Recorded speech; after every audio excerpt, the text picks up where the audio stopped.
What's up, everyone? My name is Jack Murphy, and this is going to be the 22nd monthly dividend income video on my channel for December of 2023. It's the last month of 2023, so that is also special. And I think this is one of the most interesting dividend income videos we've had in a while because this portfolio broke two of its personal records. And there is one thing in this portfolio I'm considering to do that I have not done before. So that is going to kind of make it more interesting than normal, I think. But in this video, we're going over what stocks have been paying me dividends, what are my best and worst performers in the portfolio, and what stocks I've been buying. So let's get right into it with the dividend payments first. So for the first dividend payment on December 1st, I got 59 cents from Intel. On December 5th, I got $1.93 from Johnson & Johnson, bringing my total income so far to $2.52. On December 6th, I got a payment from Jeppy where it was $2.34, bringing the monthly total to $4.86. On December 11th, I got two dividend payments. The first one was from SCHD, where I got $7.42, and that makes it the highest dividend payment I've gotten so far. So that is the first personal record this portfolio broke in December, and that also brings the total monthly income so far to $12.28. And the second payment on December 11th was from Target, where I got $2.26, bringing my monthly total to $14.54. My next dividend payment was on December 12th from 3M, where I got $2.76, bringing my total so far for the month to $17.30. On December 15th, I got my next two dividend payments. The first one was from Realty Income, where I got $2.23, and then I got another dividend payment from Main Street Capital, where I got $1.18, bringing my total for the month so far to $20.71. On December 26th, I got my second to last dividend payment from Texas Roadhouse, a newer company in the portfolio, where I got $1.10, bringing the total to $21.81.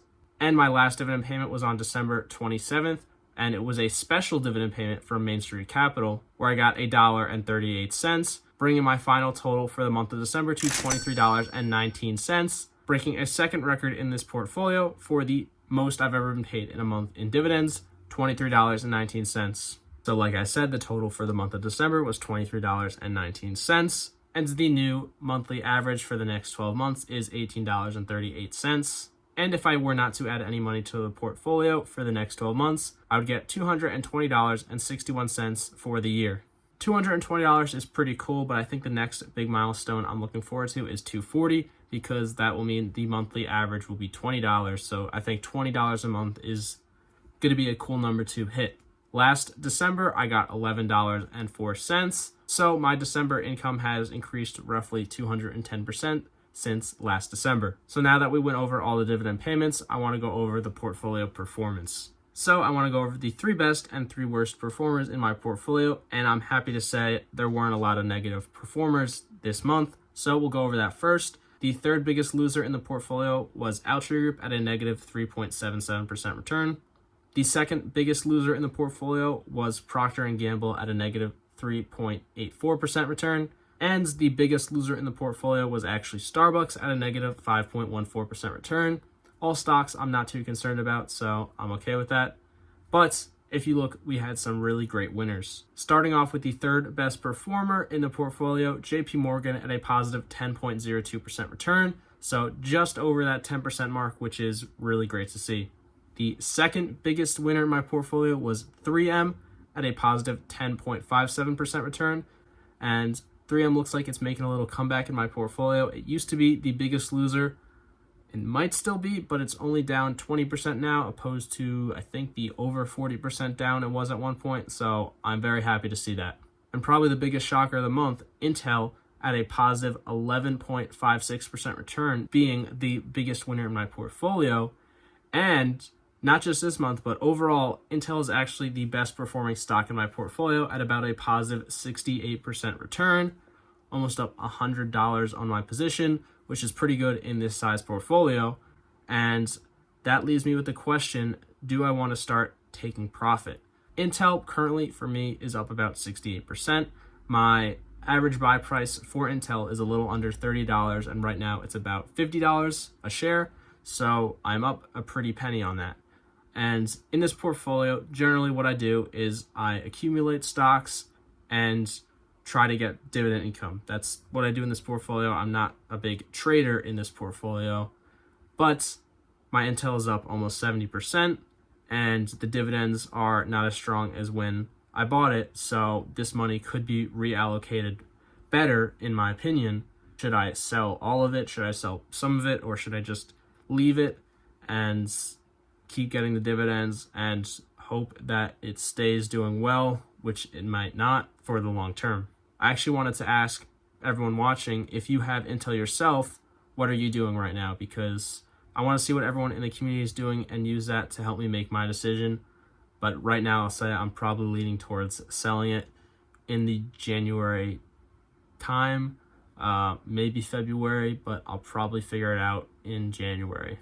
But let's move on to the overall portfolio performance on my Charles Schwab account. So if we go over to Charles Schwab Portfolio Performance tab and look at my portfolio, I had a positive 4.62% return in the portfolio this year, and I actually did beat the S&P 500.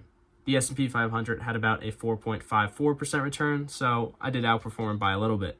If you look at the left side of the screen, you can see the portfolio went up about $235 and change, not counting my contributions, so obviously a very good month. The last 2 months have actually been very good in the portfolio, and I hope 2024 is the same, but I wouldn't mind a little dip in the market somewhere for me to start dollar cost averaging at better prices, but I'm never going to complain when my stocks are going up. So let's go look at what positions I added to in the month of December, and all I did was just buy one share of SCHD. I know I haven't contributed to SCHD in this portfolio in a while, and even though I do it a lot in my Roth IRA, there's really just no positions stock-wise, like individual stocks, that I wanted to add to this month.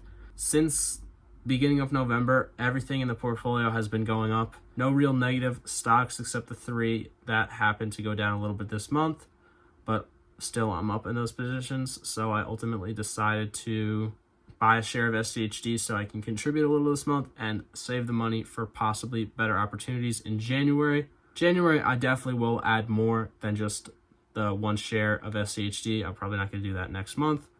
But I just decided keeping the money in the account so I have a little bit of buying power in the beginning of 2024 is probably my best move. So yeah, very small contributions this month. And let's move on to my plans for next month. Firstly, I'm going to go over what stocks are paying me. So if we look at the dividend tracker, on the 1st, I'm going to get paid from UGI. On the 3rd of January, I'm going to get paid from JEPI. On the 5th, I'm going to get paid from Pepsi. On the 10th, I'm going to get paid from Altria Group. On the 12th, I'm going to get paid from 2 stocks, Main Street Capital and Realty Income, the 2 monthly payers. And on the 31st, I'm going to get paid from JP Morgan Chase. So going to be a pretty simple month for dividend payments in January. But I also want to talk about my plans for January. Kind of been saying that throughout the video, but the main plans I have for January are figuring out what I'm going to do with my Intel shares, kind of leaning towards selling them for profit and reallocating that money, and then what stocks I'm going to buy in January. Obviously, if the market keeps going up, or at least my positions keep going up, I'm going to be investing light and trying to build up a little bit more money on the sidelines for a good opportunity that comes up, but I'm still going to keep dollar cost averaging.